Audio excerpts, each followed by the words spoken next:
Bueno, bienvenido una vez más a Medicina y algo más podcast. Y tenemos nuevamente de invitada a la doctora Paula Cortiñas, quien, como ustedes saben, y los que no la han oído en alguno de nuestros podcasts, es médico graduada en la Universidad Central de Venezuela, hizo el posgrado de ginecología en el Hospital Carlos J. Bello de la Cruz Roja Venezolana, Mm. tiene un magíster en reproducción humana en el IBIC. eh, es colaboradora docente en el Instituto de Oncología Dr. Luis Racetti y del Servicio de Ginecología de la Universidad, del Hospital Universitario de Caracas. Además, es miembro titular de la Sociedad Venezolana de Obstetricia y Ginecología y es coordinadora de la sección de ginecoendocrinología. Y recientemente, pues, finalizó exitosamente un doctorado en Ciencias de la Salud en la Facultad de Medicina de la Universidad Central de Venezuela. Bienvenida, Paula, nuevamente a Medicina y algo más podcast. Muchas gracias, Alejandro, como siempre, por la invitación. Para mí es un placer. Bueno, déjeme contarle a la audiencia que recientemente visitando el Instagram de Paula me di cuenta pues que ella estaba involucrada en un congreso que hubo acerca de un síndrome que no habíamos hablado de él. Pienso que se solapa un poco con algo que habíamos hablado antes, eso se lo voy a preguntar yo a Paula ahora, que es el Ujú, síndrome genitourinario de la menopausia. Entonces, ujú, es un concepto realmente tengo que reconocer, para mí no era conocido y esto ujú, me obligó pues a buscar información y a contactar a Paula para hablar sobre este síndrome. Entonces, lo primero que vamos a hacer, la primera pregunta que te vamos a hacer, Paula, es ¿qué es ese síndrome ujú. de genitourinario de la menopausia? Y si es lo mismo que también llaman o se llamaba atrofia vaginal, no sé si viene siendo un sinónimo. Ujú. Bueno, el síndrome genitourinario de la menopausia es un síndrome que abarca tanto la parte genital como la parte urinaria. Sin embargo, la atrofia vaginal solamente se refiere a la atrofia en la vagina y en la vulva, de los órganos genitales, básicamente los genitales internos. El síndrome arropa a esta atrofia y también involucra los síntomas que puede haber a nivel urinario, porque por la cercanía que hay y por lo parecido que son los tejidos urinario y genital, tienen un mismo origen embriológico, están juntos todo el tiempo, entonces también tienen receptores para hormonales. Entonces, este síndrome genitourinario que se llama de la menopausia, porque sucede después de la menopausia, es debido a la disminución de los estrógenos en la mujer. Entonces, esa falta de estrógenos hace que haya atrofia no solamente de la vagina, sino del útero, de la vejiga, de la uretra, de la vulva, de todo. Entonces, para hablar, como el origen es el mismo, para hablar de lo mismo, pues se concluyó que el síndrome genitourinario de la menopausia, pues era como la definición perfecta de lo que estaba pasando a ese nivel. Ah, ok, ahora, ¿por qué ocurre este síndrome? ¿Cuáles son las principales causas? Y si todas las mujeres en menopausia desarrollan este síndrome, ¿y cuánto tiempo Ujú. después de la menopausia aparece esto? Bueno, el síndrome genitourinario de la menopausia se debe a una disminución de los estrógenos. Los estrógenos son hormonas que en los tejidos estimulan el crecimiento. Entonces, si no hay estrógenos, que es lo que caracteriza la menopausia, se produce entonces un adelgazamiento de las mucosas. Entonces, se acorta la vagina, se pone delgadita la mucosa, la vejiga también se pone más delgada la pared, la uretra también. Hay un cambio importante en la microbiota, tanto vaginal como a nivel de la vejiga. Entonces esto genera un montón de consecuencias, lo que denominamos todos los que son los signos y síntomas que vemos en la paciente con el síndrome genitourinario de la menopausia, que es el ardor vaginal, puede haber infecciones vaginales a repetición, dolor para orinar, sangrado, sangrado tanto a nivel urinario como a nivel vaginal. Por supuesto, la paciente tiene mucha dificultad para tener relaciones porque hay un acortamiento y adelgazamiento de la vagina y también hay una estrechez vaginal. Hay una disminución de la lubricación vaginal, también hay disminución de la lubricación en la uretra, que es fundamental para mantener la uretra como libre del ascenso de las bacterias que hay a nivel de la piel, ¿no? A nivel del área genital externa. Pero también este síndrome genitourinario se puede ver por ejemplo, en las mujeres que están lactando, cuando las pacientes, las mujeres amamantan, también hay una disminución importante de los estrógenos. Y aunque no es de la menopausia, puede producir una atrofia vaginal, puede producir dolor con las relaciones, todo esto que estoy comentando, e inclusive infecciones urinarias. ¿En qué momento se producen este síndrome? Bueno, en general tarda un poquito más, no es como los calorones que la paciente, inclusive antes de la última regla, ya puede tener calorones.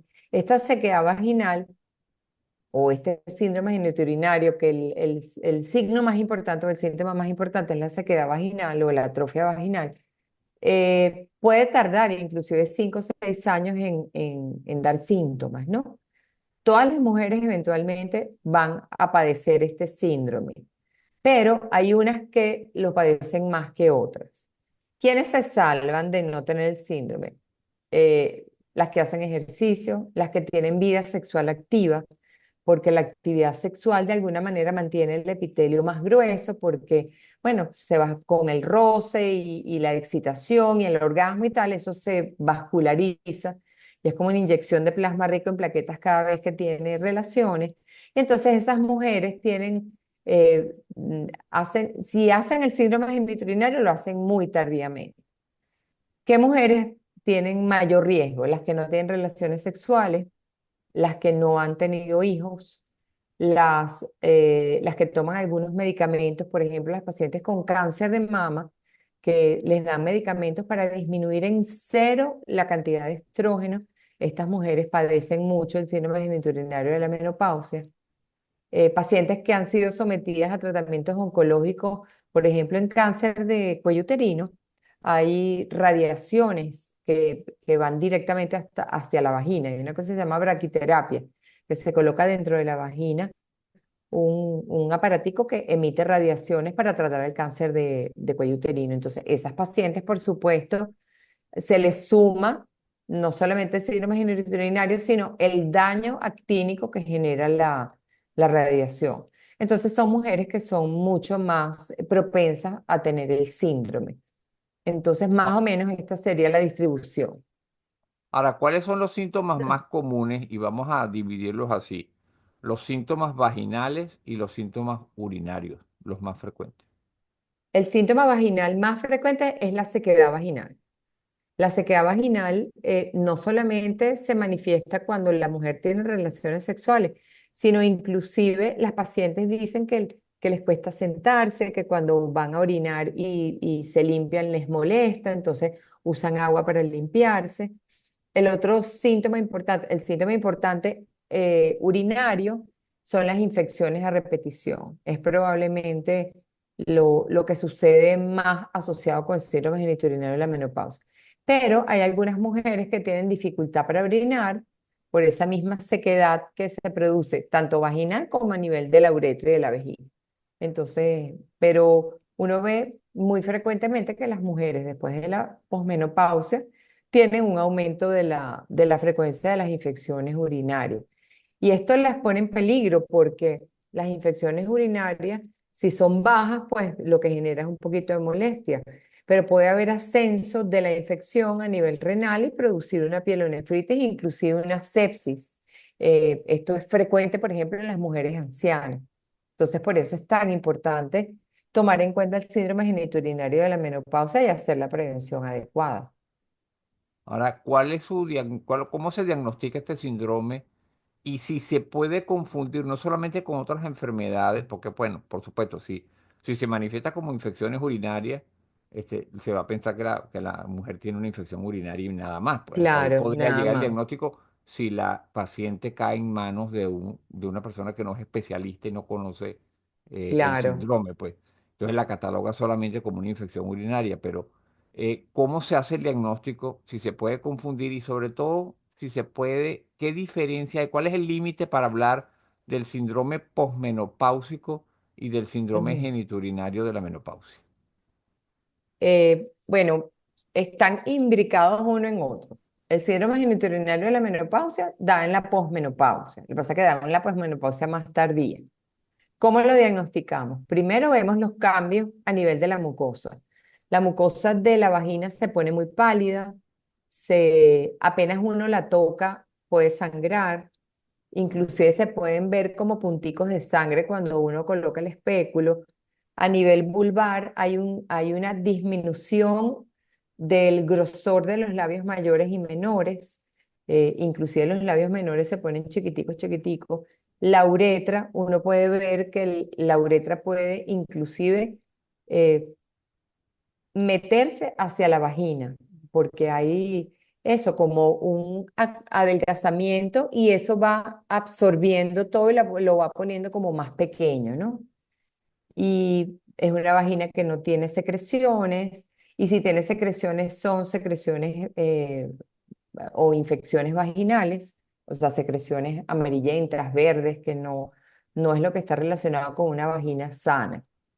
¿Con qué lo podemos confundir? Por supuesto, las, las dos condiciones vulvares más importantes, o las dos lesiones vulvares más importantes en la mujer en la posmenopausia son el líquen y el síndrome genitourinario de la menopausia. Y a veces se parecen. Claro, hay unas diferencias importantes, a veces se parecen tanto que hay que tomar una muestrica, una biopsia de piel para saber quién es quién, ¿no? Pero en general el líquen tiene unos signos característicos que no tiene el síndrome genitourinario de la menopausia. Pero bueno, uno que está acostumbrado a ver una cosa y la otra, pues no puede distinguir. Otra cosa que también es frecuente son las dermatitis de contacto.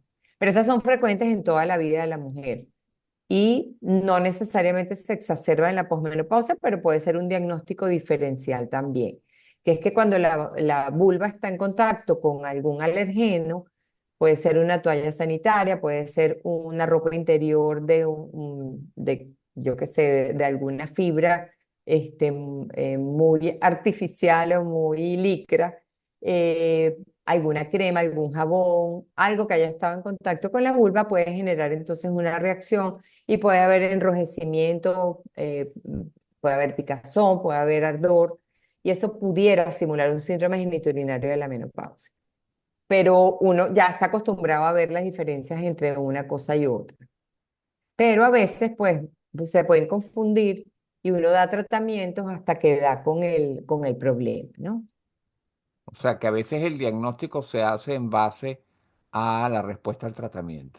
Muchas veces. De repente una cosa parece líquen y le mandamos tratamiento y resulta que desaparece completamente y el líquen no desaparece, el líquen mejora, pero no desaparece.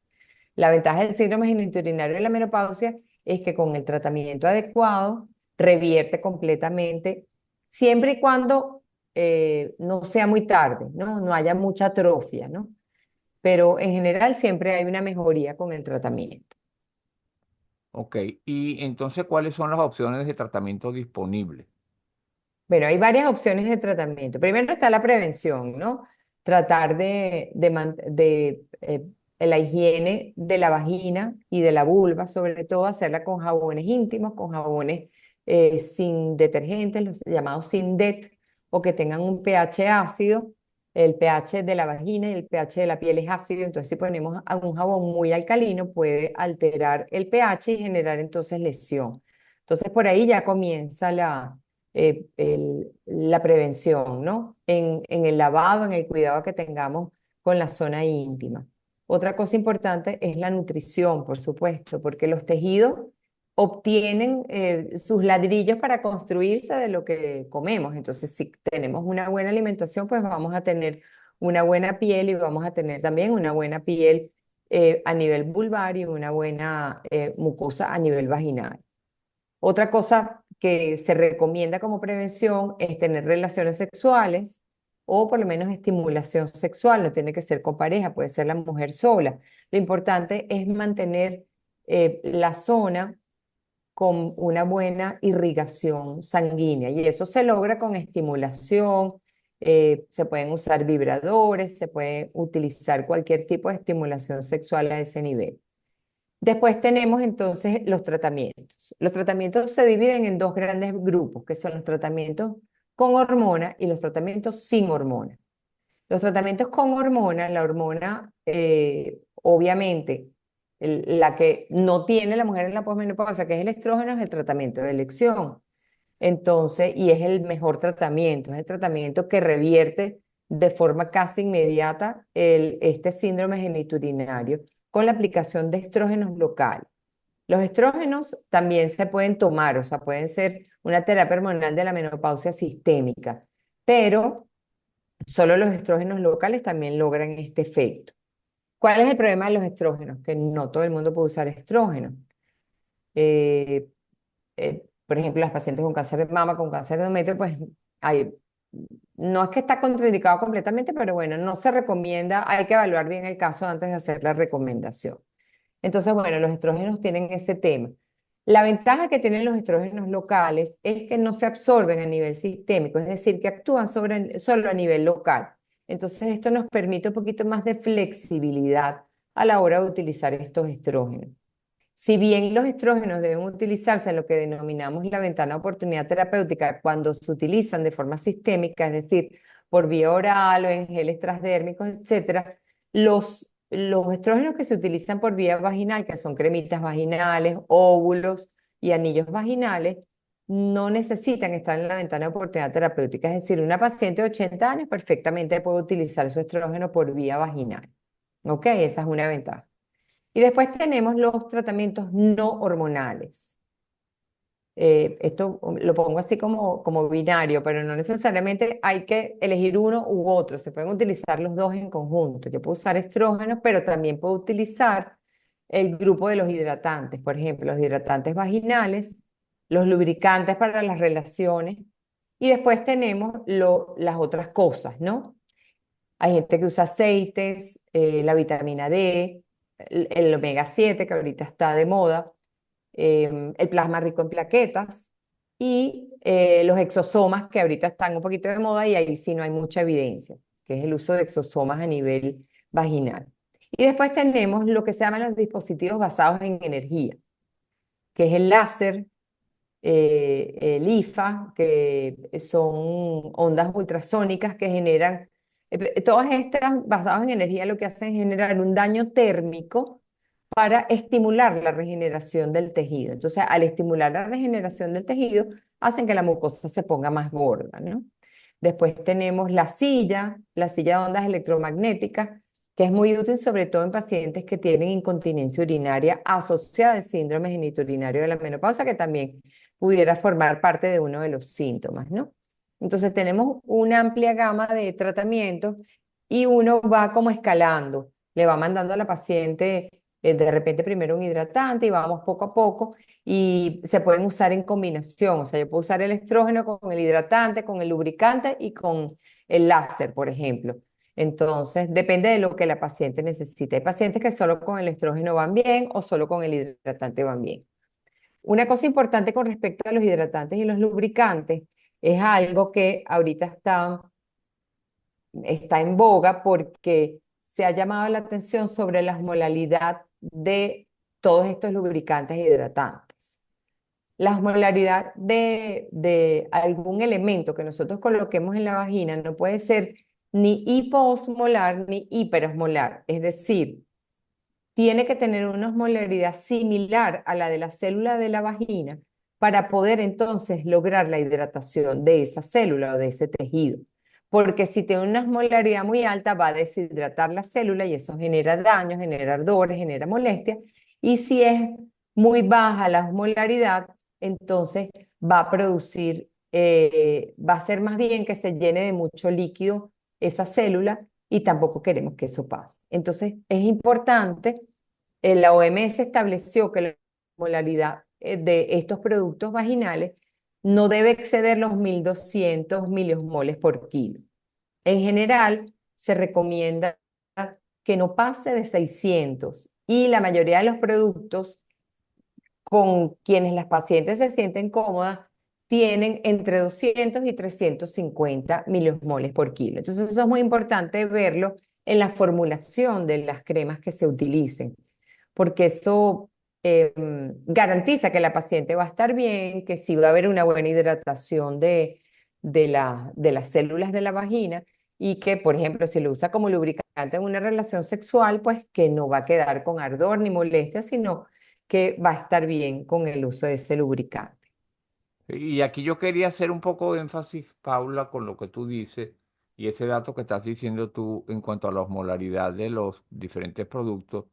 Es que las personas que oigan el podcast entiendan que estos productos, aunque no necesariamente necesitan que sean la prescripción de un médico, porque son digamos, se venden libremente en la farmacia, es bueno Ujú. que antes de ponerse a usar este tipo de, de tratamiento no hormonal, consulten a un especialista, porque como tú dices, pudiera agravar el problema produciendo Exacto. digamos, produciendo más, haciendo que haya más sequedad en la vagina o produciendo edema, pues, Ujú. de la mucosa de la vagina. Entonces, cosas que es lo que no se quiere buscar con el tratamiento. Entonces, un mensaje es, por favor, que hablen con el especialista, el ginecólogo, ginecobstetra, para que sea él el que le prescriba el mejor de los lubricantes o humectantes vaginales, porque ya de hecho sabe pues cuáles son los que eh, Exacto. cumplen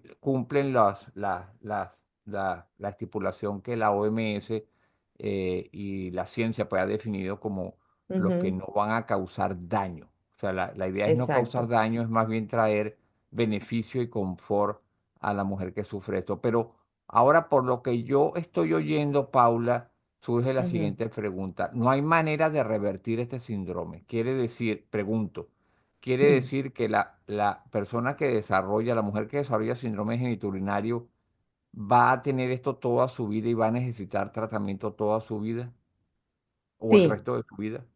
Sí, es así, porque la tendencia del tejido es a volverse lo más hipotrófico posible.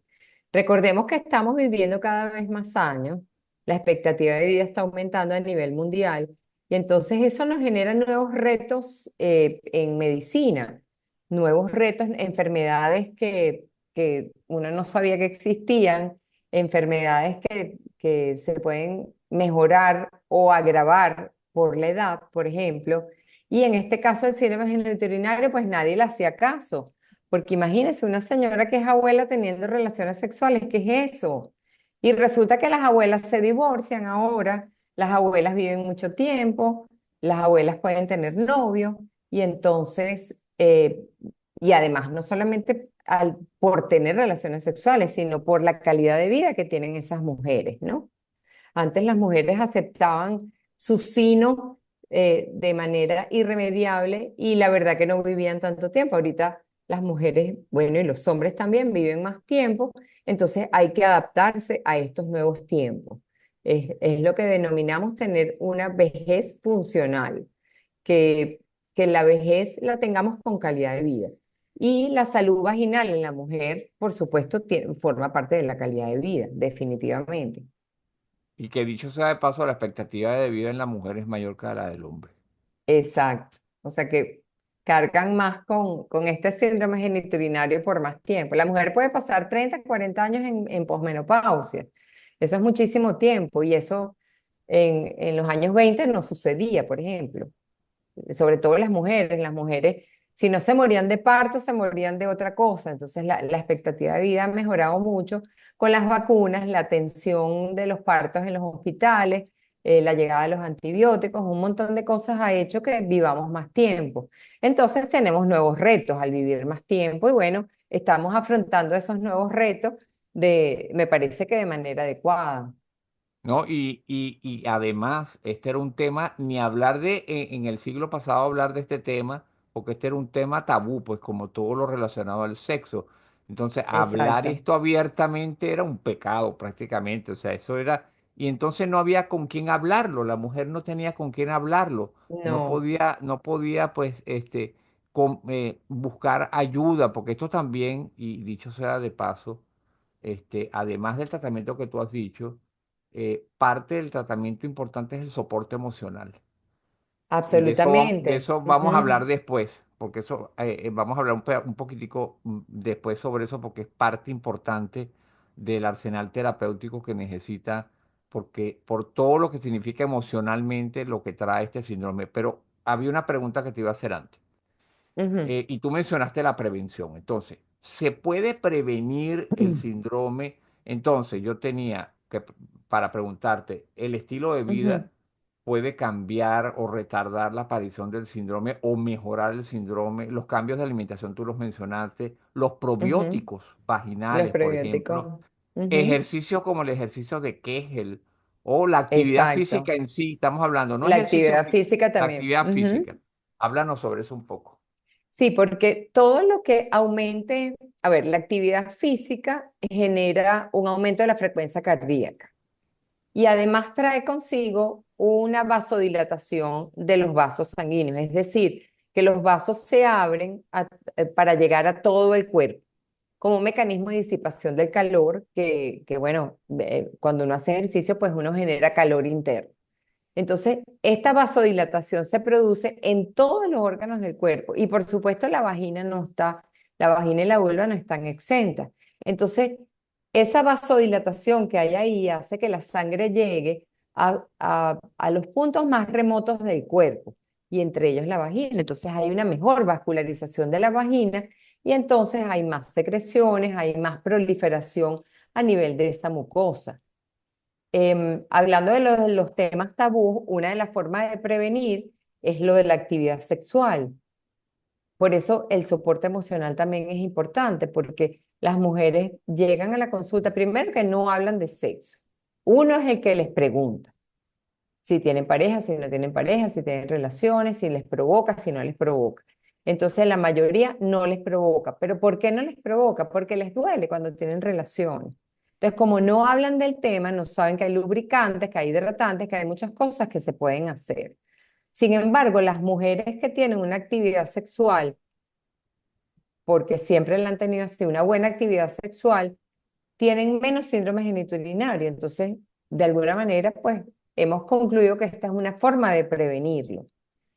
Pero hay mujeres que no tienen pareja, entonces para eso están los dilatadores, los vibradores, todo eso, ese arsenal que se puede utilizar para mantener entonces esta vagina activa, que tenga una buena lubricación, una buena vasodilatación a ese nivel y que esta atrofia pues la vamos frenando en el tiempo. Porque el problema de la atrofia es que cuando ya es muy severa, por mucho tratamiento que mandemos, sí retrocede, pero nunca llega a ser como la vagina recién en la posmenopausia. Ok. Y ese es otro tema, ese es otro tema tabú, el hecho del uso de vibradores, la autoestimulación, Exactamente. que no es más que la masturbación, pues entonces Ujú. es un tema tabú desde pequeño, pues a la mujer sobre todo se le enseña que, y Y eso es malo. que eso es malo, y a los niños Ujú, en sí, cuando comienzan a tener esa fase genital, que es normal que los niños se toquen sus ujú. genitales, se están descubriendo ellos mismos. Entonces el decirle, no se toque, eso es malo, eso es sucio, eso va permeando en el Claro. subconsciente y eso luego Ujú, va a reflejarse en un futuro. Todo ese material que se fue depositando ahí, todos esos comentarios, todas esas afirmaciones, ujú. se van guardando ahí y después afloran con el tiempo. Claro. Entonces, es algo que hay que desmitificar y hoy por hoy muchos de esos instrumentos que de repente las abuelas nuestras los consideraban como así como salidos no sé de dónde, De Satanás. de Satanás, son instrumentos que son terapéuticos Ujú. porque actúan en a ambos niveles, pues a nivel vaginal va a mejorar por lo que tú dijiste y a nivel emocional también es importante, porque Claro. no hay nada más, no hay nada más terapéutico que un orgasmo, pues. Entonces, Ujú. Se este, liberan todos los neurotransmisores todo, bonitos en ese cerebro. es así, es así. Entonces, Sí.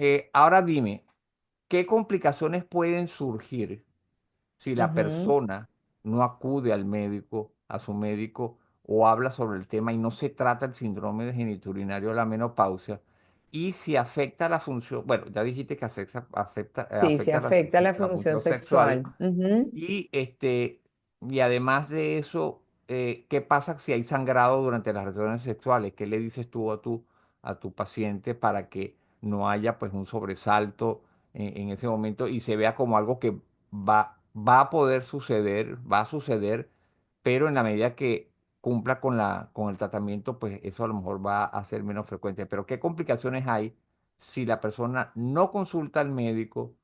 Y no habla sobre el tema y por lo tanto no se trata el síndrome? Claro, la complicación más importante son las infecciones urinarias que por vía ascendente puedan producir una infección urinaria alta y además esa infección urinaria se pueda complicar con una sepsis. Esa es probablemente la complicación más grave que tenemos. Después tenemos las infecciones vaginales a repetición, que son molestas y generan muchos problemas para la mujer, ¿no?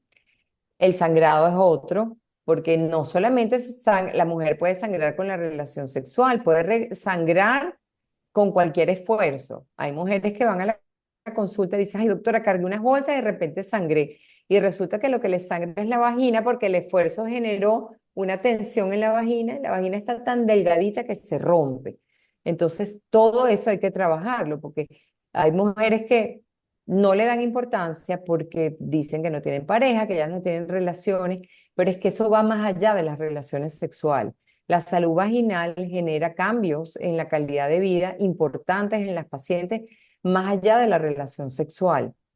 Eh, Eso, el bienestar, la molestia, el prurito, el dolor, esa sequedad que se siente en cualquier momento, las infecciones urinarias. Entonces es un tema importante y un tema importante que hay que abordar. Pero mi experiencia en la consulta es que si uno no pregunta, la mayoría de las mujeres no lo dicen. Uno siempre tiene que preguntarle. Yo le digo a mis alumnos que pregunten. No les dé pena, pregunten si la paciente tiene sequedad vaginal, si tiene dificultad para tener relaciones, porque lo más probable es que ella no lo va a decir, porque le da vergüenza, porque bueno, todavía vivimos con muchos tabúes, lamentablemente. Entonces, al preguntarlo, al darle un espacio seguro a la paciente, pues permitimos que ella pueda decir qué es lo que sucede, ¿no? A veces también entran a las consultas con el esposo, entonces les cuesta un poquito más decir las cosas. Entonces tratar, votar al esposo de la consulta en algún momento para que ella pueda decir exactamente lo que siente y cómo lo siente. Porque es importante para la mujer tener ese espacio seguro donde nadie la va a juzgar, donde nadie le va a decir si está bien o está mal, para entonces poder aconsejarla y que ella pueda decir exactamente lo que le está pasando para poder ayudarla. Y esa es parte del soporte emocional. Ok, ahora, ¿cómo afecta esto la calidad del sueño, el estado del ánimo, si produce estrés, ansiedad? O sea, si el estrés y la ansiedad pueden empeorar con este síndrome, ¿qué impacto puede Claro. tener en la autoestima, en la calidad de vida? ¿Y cómo debe ser el abordaje psicoemocional o el apoyo psicológico para este síndrome? Bueno, en general la menopausia, la mujer ve la menopausia como, yo creo que eso está cambiando, pero en general las mujeres ven la menopausia como que ya yo estoy bien. Y eso, por supuesto, tiene un impacto en la autoestima. Ya no soy tan ágil como antes, ya no puedo tener relaciones sexuales, me molesta eh, em, la vagina. Yo antes no tenía ninguna infección, ahorita cada ratico tengo infecciones y eso, por supuesto, genera preocupación, genera angustia y todo lo que genera angustia, pues hace que el cerebro no se calme a la hora de dormir y a la hora de estar relajados. Eso puede afectar mucho y cuando uno ve inclusive pacientes que se deprimen, no solo por la menopausia, sino por el síndrome genitourinario. Entonces es necesario darle el apoyo a la paciente y muchas veces pues utilizar la herramienta de referirla a un psicólogo, un psiquiatra, mientras uno le da el apoyo del tratamiento porque, bueno, porque creen que no hay solución al problema, que ya envejecí, ya no hay nada que hacer. Y la verdad que es simplemente una nueva etapa de la vida. Los niños son distintos que los jóvenes distintos que los adultos, y los adultos son diferentes que los adultos mayores o lo que se llama ahora la juventud prolongada o la vejez o como quieran llamarlo. Pero todos son etapas de la vida completamente distintos. Nosotros no comemos igual. Recién nacidos uno, el bebé toma la teta, después el tetero, después comida sólida y así va progresando. Entonces, cuando llegamos a la posmenopausia, pues hay muchas cosas que hay que ajustar entre la dieta, el ejercicio, las cosas que nos afectan en la calidad de vida. Pero creo que dentro de los ajustes que hay que hacer, siempre hay que incluir la salud vaginal, en el caso de la mujer. Ahora, ¿qué relación hay, Paula, entre el cigarrillo, el alcohol, la obesidad, por Ujú, ejemplo, comorbilidades como la diabetes con este ujú. síndrome? Bueno, el alcohol, el cigarrillo, todas esas sustancias, el alcohol en grandes cantidades, por supuesto, y el cigarrillo en cualquier cantidad, todas esas sustancias afectan mucho a la microbiota vaginal, la diabetes también. La microbiota vaginal con el síndrome genitourinario ya se había afectada. ¿Por qué? Porque la producción de ácido láctico que se produce en la vagina disminuye mucho por este adelgazamiento, esta disminución de la cantidad de células que hay en la vagina.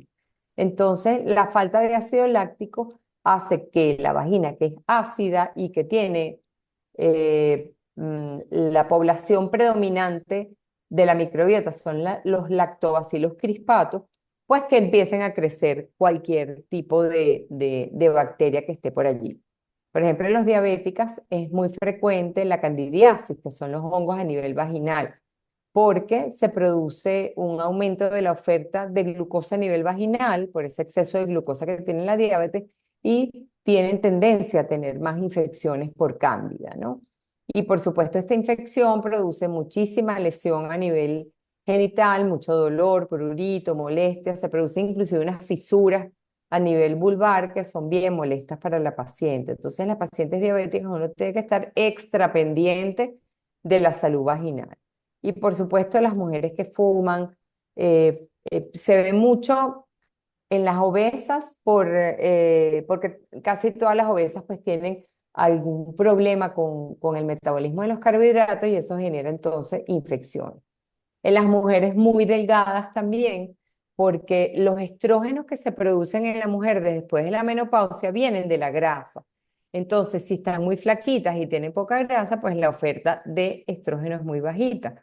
Entonces, eso genera también mucha atrofia vaginal, también genera osteoporosis y, y, y bueno, afecta mucho lo que es, o sea, genera mayor incidencia de síndrome genitourinario de la menopausia.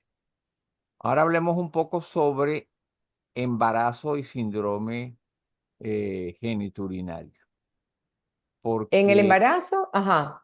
no, cómo los cambios hormonales tras el embarazo Ujú. tienen un impacto a largo plazo, pueden tener un impacto a largo plazo y se relacionan con este síndrome. Otra cosa, ¿qué diferencia hay en el síndrome genitourinario de la menopausia en mujeres que tienen partos vaginales y las que han tenido cesáreas?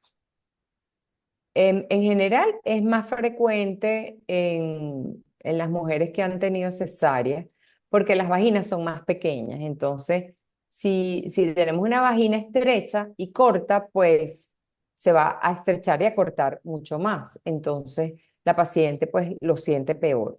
En el caso de las mujeres que han tenido partos vaginales, pues las vaginas son mucho más grandes, son más anchas, el hiato es más ancho y entonces la incidencia de síndrome genitourinario no es que no haya, sino que tarda más en producirse porque tenemos una vagina más larga de la que trabajar, pues. Entonces, esa es la diferencia básicamente del embarazo y del parto en estas mujeres. El haber tenido varios embarazos o múltiples embarazos, ¿eso tiene algún impacto sobre el síndrome genitourinario de la menopausia posteriormente? No, lo que tiene impacto es sobre el piso pélvico. Entonces Ok. tiene problemas de piso pélvico. Pues el tener muchos partos, pues va generando lesiones a nivel, bueno, depende de los partos, por supuesto, los partos instrumentales más, los partos no asistidos, que no hay protección del piso pélvico, pues producen más lesión que los que no. Hay mujeres que han tenido partos bien asistidos y no tienen ningún problema de piso pélvico. Pero en general es la relación que hay de los partos vaginales con problemas de piso pélvico, prolapsos y ese tipo de cosas.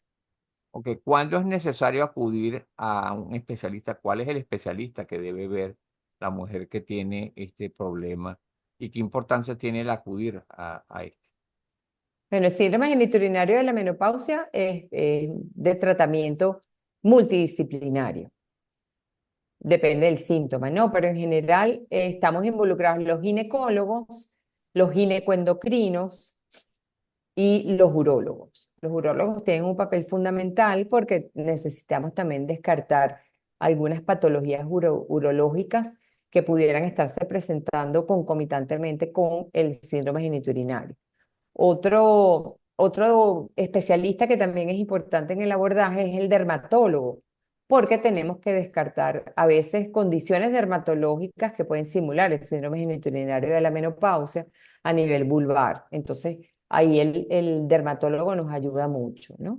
Y si la paciente va a ser sometida a algún tratamiento con láser o algo así, pues hay médicos estéticos que se dedican a los tratamientos con láser y hay gente que está muy entrenada. No todo el mundo está entrenado en el tratamiento estético vulvar, mal llamado estético realmente, porque es más regenerativo que estético. Se le llama estético y regenerativo, pero realmente es regenerativo. Entonces, estas personas que se dedican a la medicina estética y regenerativa, muchas de ellas están entrenadas para el tratamiento, sobre todo de los dispositivos basados en energía, el láser, el ultrasonido, la radiofrecuencia, que también son herramientas para el tratamiento del síndrome genitourinario. Perfecto. ¿Existe alguna relación entre el síndrome genitourinario de la menopausia y el cáncer? No hay una relación, lo que hay relación es entre el líquen y el cáncer vulvar. Entonces, muchas veces son pacientes que son diagnosticadas como síndrome genitourinario de la menopausia, realmente lo que tienen es un líquen y en la base del líquen pudieran tener una lesión precancerosa o cancerosa. Entonces hay que estar pendiente en este tipo de pacientes, sobre todo las que tienen mucha lesión y aunque uno les mande tratamiento, porque en principio, por supuesto, uno le manda tratamiento a todas y si no mejora, si hay una lesión que no mejora, esa lesión debe ser biopsiada. Sí, para hacer el diagnóstico diferencial. Claro, claro, para hacer el diagnóstico diferencial y para saber si hay una lesión premaligna o maligna a nivel vulvar. Claro, y el diagnóstico certero es una manera de prevenir el cáncer, pues sin, Claro. porque sabemos, pues, ya tú lo has explicado, pues, cuál es el riesgo de cáncer con el líquen y no Ujú, así con el síndrome genitourinario de la menopausia. exacto. Bueno, ahora para terminar, ¿cuál sería tu mensaje en el sentido de, ¿es posible llevar una vida sana con este síndrome? Bueno, sana se supone que tengamos buena calidad de vida, porque la salud es el bienestar psico, bioemocional, ¿no? Entonces necesitamos estar bien desde el punto de vista biológico, emocional y social para nosotros poder eh, tener una buena vida o una vida de calidad.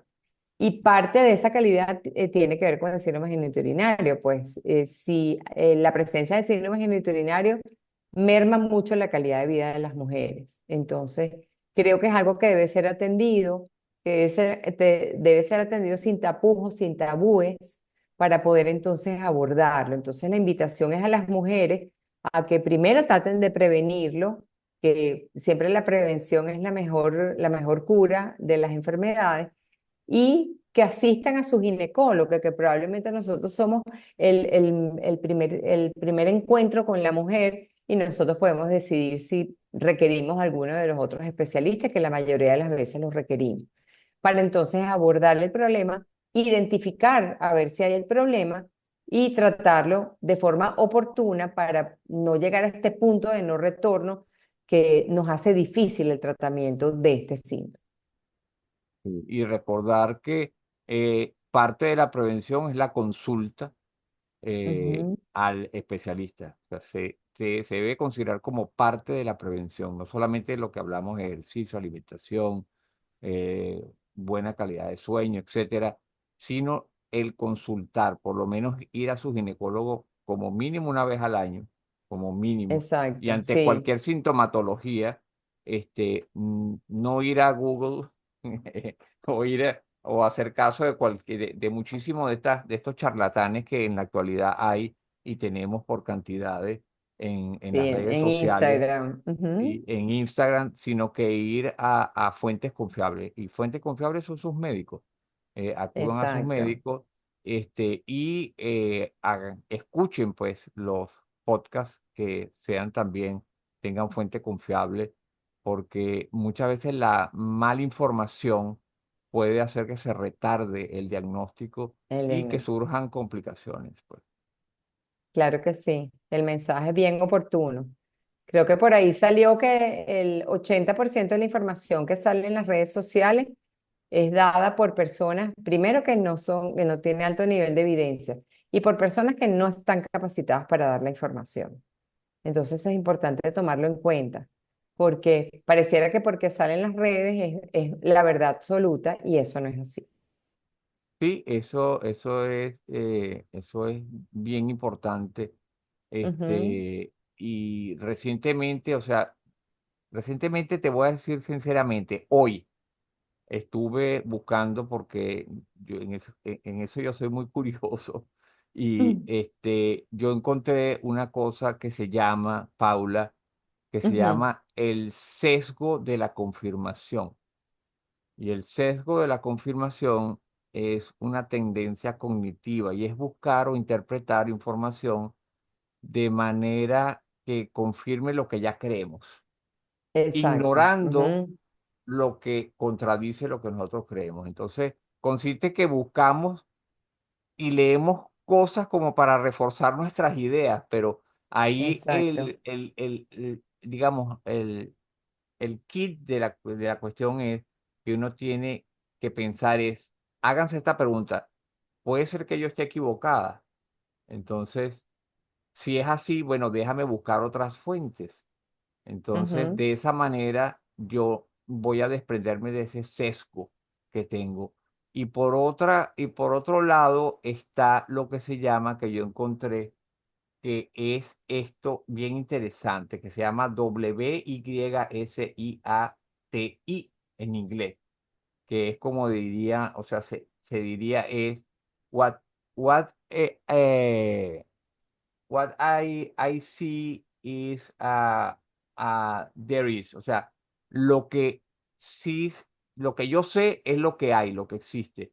Entonces, no exacto. voy a buscar, me conformo con lo que yo sé o lo que yo he oído y no voy a buscar más nueva Más información. allá. Entonces, Ujú, la idea de eso es que las personas sean curiosas, que busquen información más allá del propio conocimiento que hayan tenido por cualquier otra fuente. Siempre hay que dudar y buscar nueva información, ir a fuentes confiables para no ujú, quedarse con lo que uno oyó por una persona que parece muchas veces muy convincente ujú. y lo son, déjame decirte, y Sí lo son. son Ese por es el mucho, problema, que lo son. pero hay que Sí. mantener los ojos abiertos y Ujú. buscar y siempre respaldarse en su médico. Ese es el consejo que le damos Paula y yo. Bueno, Paula, Claro que sí. no me queda más nada que agradecerte nuevamente tu presencia acá y Un felicitarte placer. por todos tus logros. Y nada, Gracias. estamos pendientes para un nuevo encuentro y un nuevo tema que tratar. Claro que sí. Saludos y muchas gracias por la Chao. invitación. Chao.